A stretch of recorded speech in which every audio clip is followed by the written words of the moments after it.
नमस्कार, मैं शिवप्रिया उपस्थित हूँ आपके समक्ष सूर्य के गोचर के परिवर्तन को लेके। सूर्य गोचर कर रहे हैं फिलहाल शुक्र की साधारण राशि वृषभ राशि में, जो कि 15 जून तक ही है। 15 जून से वो आ जाएंगे अपनी मिथुन राशि में, मिथुन राशि में। तो मिथुन राशि में सूर्य का गोचर, जो कि आत्मा का कारक है, आपके पिता का कारक है, सरकारी नौकरी का कारक है, आपके पुरुषार्थ का कहीं ना कहीं विल पावर का भी कारक है सूर्य। कैसा फल लेकर आया है सभी 12 राशियों के लिए, जो कि है मेष से लेके मीन तक, इसकी हम चर्चा करेंगे इस वीडियो में।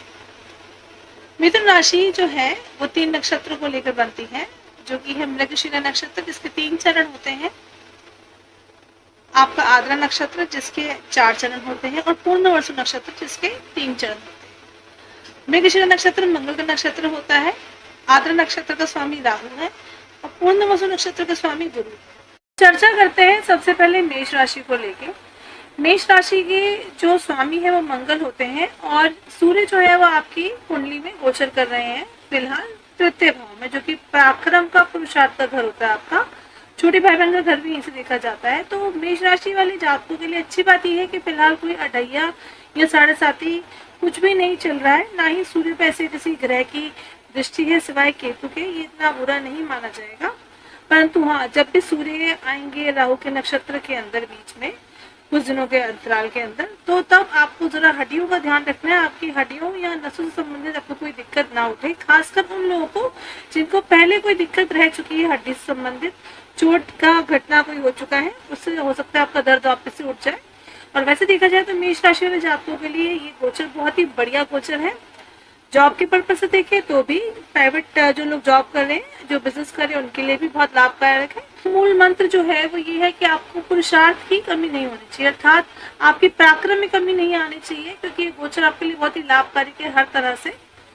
तो अपने पुरुषार्थ को अपने साथ रखिएगा, हिम्मत मत हारिएगा। डेफिनेटली गोचर आपके लिए बहुत ही अच्छा फल लेकर आए हर तरह से। किस्मत भी आपके साथ देगी। सूर्य को रख दीजिए, सुबह समय से उठिए, पिता का सम्मान कीजिए। चर्चा करते हैं अगली राशि वृषभ राशि के लिए। वृषभ राशि के लिए जो गोचर कर रहे हैं सूर्य, वो करेंगे दूसरे घर में। दूसरा घर जो आपका धन का घर, आपका मुख होता है, कुटुंब होता है। तो धन के घर के लिए अच्छा है सूर्य, बुरा नहीं है। यदि कोई पैतृक संपत्ति का वाद विवाद चल रहा था तो बिल्कुल उसमें आपको मुक्ति मिलेगी, आपका निर्णय आपके हित में होगा। इसके अलावा लेकिन धन संपत्ति यदि कुछ खरीदना चाहते हैं, बेचना चाहते हैं, तो बहुत ही उचित समय है। 1 महीने का जो काल है 15 जून से शुरू हो रहा है, और ये समाप्त होगा 17 जुलाई को, क्योंकि 17 जुलाई को सूर्य अपनी कर्क राशि में आ जाएंगे, जो कि उनकी मित्र राशि चंद्रमा की राशि है। इस बात का ध्यान रखना होगा इस गोचर के अंदर कि सूर्य सिंस कुटुंब में गोचर कर रहे हैं, तो आप प्रॉपर्टी यदि खरीदना चाहते हैं, बेचना चाहते हैं, तो बहुत उचित समय कर सकते हैं, लेकिन वाणी से अपने काम मत खराब कीजिएगा। तो आपके लिए मूल मंत्र ये कि वाणी पे ध्यान दीजिएगा, क्योंकि वाणी से ही अपने कार्य आप खराब करेंगे और वाणी से अपने कार्य आप ठीक करेंगे। तो इस मूल मंत्र का ध्यान रखना बहुत जरूरी है। और यदि किसी को हड्डियों की पहले दिक्कत रह चुकी है, तो हो सकता है वापस से हड्डियों की दिक्कत हो, आपको दर्द उठे पुराना, या नसों की दिक्कत हो, तो इस बात का ध्यान रखें इस गोचर काल के अंदर।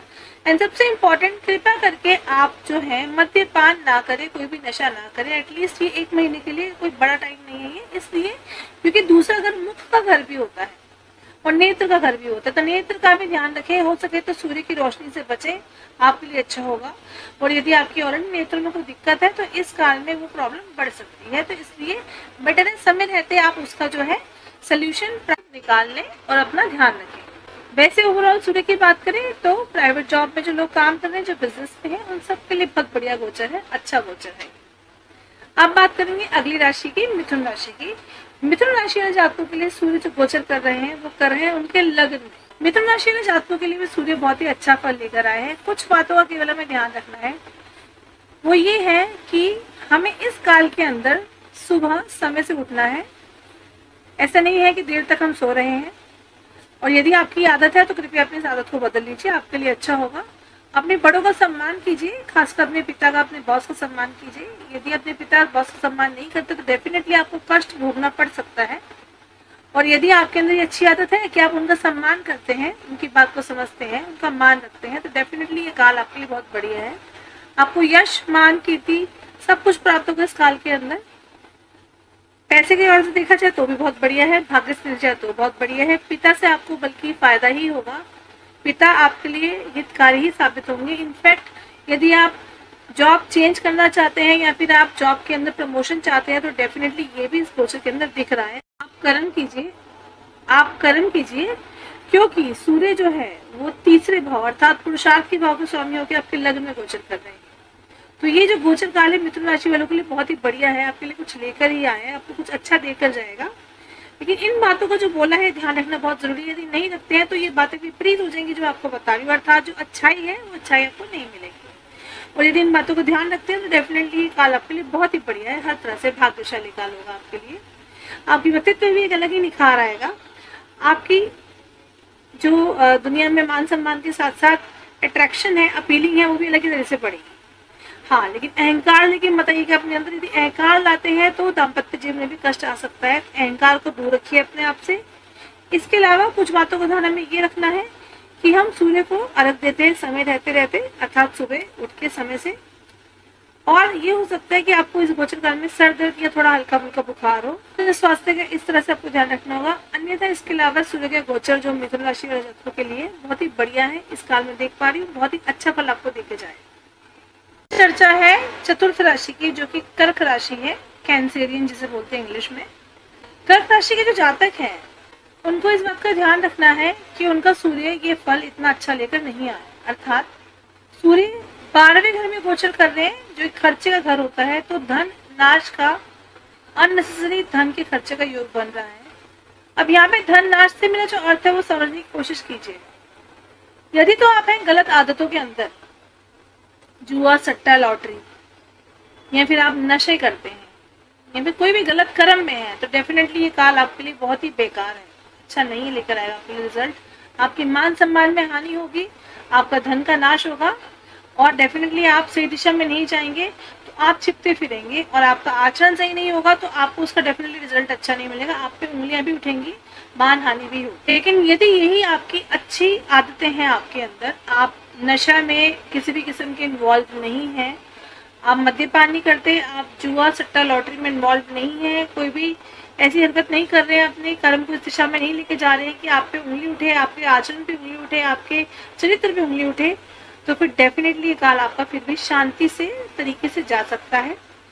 खर्चे बिल्कुल आपके बढ़ेंगे, आचरण अच्छा है तो खर्चे आपके तब भी पड़ेंगे, जैसे हो सकता है कि घर में कोई जरूरत अचानक आ जाए, आपको खर्चा करना पड़े, अननेसेसरी बैठे बैठे खर्चा हो जाए आपके। लेकिन एटलीस्ट ये खर्चा फिर भी उन खर्चों से बेटर है जो मैंने आपको पहले बताया वीडियो के अंदर कि आपके लिए नुकसानदायक हो सकते हैं। तो कर्क राशि वाले जातकों को मैंने बता दिया कि क्या अच्छा है और क्या बुरा है उनके लिए। इस गोचर काल के अंदर आपको ध्यान रखने की बहुत जरूरत है। प्रॉपर्टी के केस में यदि आप उलझे हुए हैं तो उसमें आप और उलझ सकते हैं, तो इसलिए बहुत ही सांत्वना के साथ, शांति के साथ, सोच समझ के आपको इसमें डिसीजन लेना होगा, आगे बढ़ना होगा, पेशेंस रखते हुए 1 महीने का टाइम आपको निकालना। तो मैंने आपको बताया है मेन 3 चीजें क्या है आपके लिए। अपना आचरण सही रखिए, चरित्रवान बने रहिए, कर्म सही दिशा में रखिए, ह्यूमैनिटी अपने अंदर रखिए, ह्यूमैनिटी रखेंगे अच्छा होगा। स्वास्थ्य का ध्यान रखने की बहुत जरूरत है आपको, स्वास्थ्य में दिक्कतें नजर आ रही हैं, खासकर सूर्य जिसका है कारक हड्डियों का और नसों का, इसका ध्यान रखिए। फीवर हो सकता है, सर दर्द हो सकता है, आपको कोई पुराना कष्ट इससे संबंधित दोबारा से उठ सकता है। तो कृपया अगर आपको ऐसे कोई संकेत अपने स्वास्थ्य में दिखते हैं उसको नजरअंदाज ना करते हुए समय रहते उसका इलाज करें, दवाई लें, आपके लिए अच्छा। आचरण सही रखें, जिन बातों के लिए बताएं उन बातों को ध्यान रखें, समय अच्छे से जा सकता है। सूर्य को लेके, सूर्य की ही राशि के लिए सिंह राशि, जो कि 5वें नंबर पर राशि आती है, इंग्लिश में लियो बोलते हैं इसको। बहुत ही बढ़िया है ये गोचर सूर्य की राशि के लिए, क्योंकि सूर्य भ्रमण कर रहे हैं आपकी राशि के स्वामी होकर आय भाव में, इनकम भाव में। इनकम भाव में जब सूर्य भ्रमण करते हैं तो ये हर तरह से लाभकारी होता है।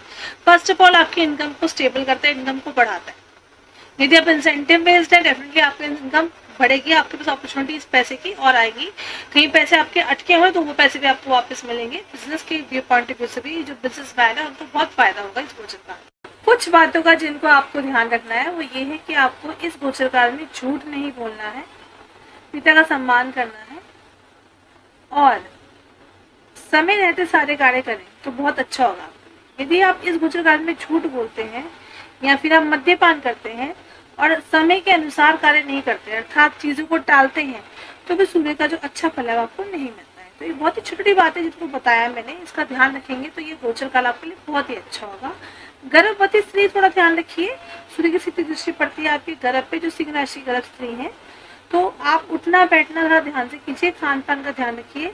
ये मैं सबके लिए बोलूंगी, खान पान का ध्यान रखिए, क्योंकि खान पान का ध्यान नहीं रखते, चटपटा मसालेदार ज्यादा खाते हैं तो पित्त जन्य कष्ट आपको उठ सकते हैं, उधर को लेके पेट को लेकर समस्या आपको हो सकती है। तो यदि ये समस्याओं को लेकर सावधान कर दिए, आप इससे बचना चाहते हैं तो खान पान बैलेंस रखिए। मसाले वगैरह खाना पसंद करते हैं तो उसका जरा ध्यान से सेवन कीजिए, ताकि गोचर काल आपका अच्छे से निकल जाए। तो ओवरऑल मैं देख पा रही हूँ सिंह राशि वालों के लिए गोचर जो है बहुत ही बढ़िया है, व्यक्तित्व को लेके, धन को लेके, भाग्य को लेके, हर तरह से आपके लिए लाभकारी है। चर्चा करते हैं छठी राशि जो कि कन्या राशि है, वर्गो जिसको बोलते हैं इंग्लिश में। तो सूर्य जो है वर्गो की राशि के लिए आपके भ्रमण कर रहे हैं 10वें घर में। 10वां घर कर्म का घर होता है, और यहाँ पे सूर्य जब आते हैं तो दिग्बली हो जाते हैं।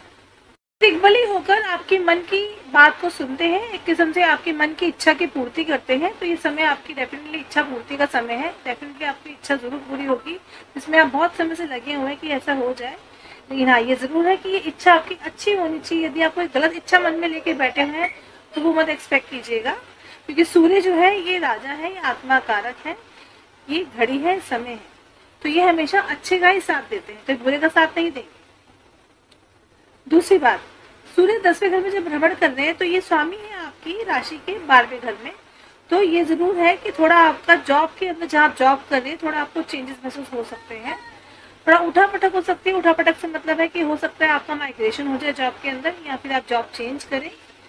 हाँ, एक बात जरूर है कि जॉब अगर आपकी इच्छा अनुसार आपको मिलती है तो बहुत ही बढ़िया, पर यदि आपकी इच्छा अनुसार नहीं मिलती है तो थोड़ा आपको कॉम्प्रोमाइज करना पड़ेगा, थोड़ा पेशेंस रखना पड़ेगा आपको। का क्रोध नहीं करना है आपको, गुस्सा नहीं करना है आपको, क्योंकि उसका कोई फायदा नहीं है, अपना समय वेस्ट करेंगे सब करके आप। ओवरऑल देखा जाए सूर्य तो बहुत बढ़िया है आपके लिए। जो मेन चीज है वो ये है कि आप समय से उठते हैं, पिता का सम्मान करते हैं अपने, और सूर्य की दृष्टि पड़ती चतुर्थ भाव में। चतुर्थ भाव कहीं ना कहीं पब्लिक हाउस भी होता है, लोगों का घर भी होता है। तो जितना आप लोगों से जुड़ेंगे, जितना लोगों से संबंध बनाएंगे, कहीं ना कहीं आपको लाभ जरूर होगा, आप देखेंगे इस चीज को। तो अपना आचरण अच्छा रखिए, मिठास रखिए अपने आचरण में, डेफिनेटली आपको ये जो फल है सूर्य का, दिग्बली सूर्य का, अच्छा आपको रिजल्ट देकर जाएगा। हाँ, यदि आप जॉब चेंज करना चाह रहे हैं तो जॉब चेंज भी आपकी हो सकती है, लेकिन चांसेस है कि आपका जो होम टाउन है उससे आपको थोड़ा दूर ही जॉब मिलेगी। अगर जॉब देख रहे हैं, सरकारी नौकरी में है तो आपकी पदोन्नति हो सकती है, प्राइवेट नौकरी में है तो मैंने आपको बताया थोड़ा माइग्रेशन के चांसेस है, थोड़ा चेंजेस हो सकते हैं आपके वर्क एनवायरनमेंट में, हो सकता है बॉस चेंज हो जाए। मंत्र जो है वो ये है कि आप अपने पिता का सम्मान करते हैं, समय से उठते हैं, सूर्य को अर्घ देते हैं। यदि कोई चैलेंज आता है, भगवान भास्कर की आराधना कीजिए। जो छोटा मोटा चैलेंज मैंने आपको बताया उससे भी आप आराम से निकल जाएंगे। तो मैंने आपसे आज चर्चा करी है 6 राशियों को लेके, जो कि है मेष से लेके कन्या तक। दूसरा अध्याय अर्थात दूसरा भाग आपको जल्दी ही मिलेगा, जो कि होगा तुला से लेके मीन तक, बाकी की शेष 6 राशियों को लेके। उम्मीद करती हूँ आपको मेरी वीडियो अच्छी लगी होगी, और इसमें जो जानकारी दी है ये बहुत ही लाभकारी जानकारी है। इसको जरूर सुनिएगा ध्यान से और फॉलो कीजिएगा, आपको इससे फायदा ही होगा। यदि मेरी वीडियो आपको अच्छी लगे तो इसको शेयर कीजिए, सब्सक्राइब कीजिए। सब्सक्राइब किया तो बहुत बहुत धन्यवाद, नहीं किया तो कर लीजिए। इसी तरह मेरे साथ बने रहिए। मेरी वीडियो देखने के लिए धन्यवाद। नमस्कार।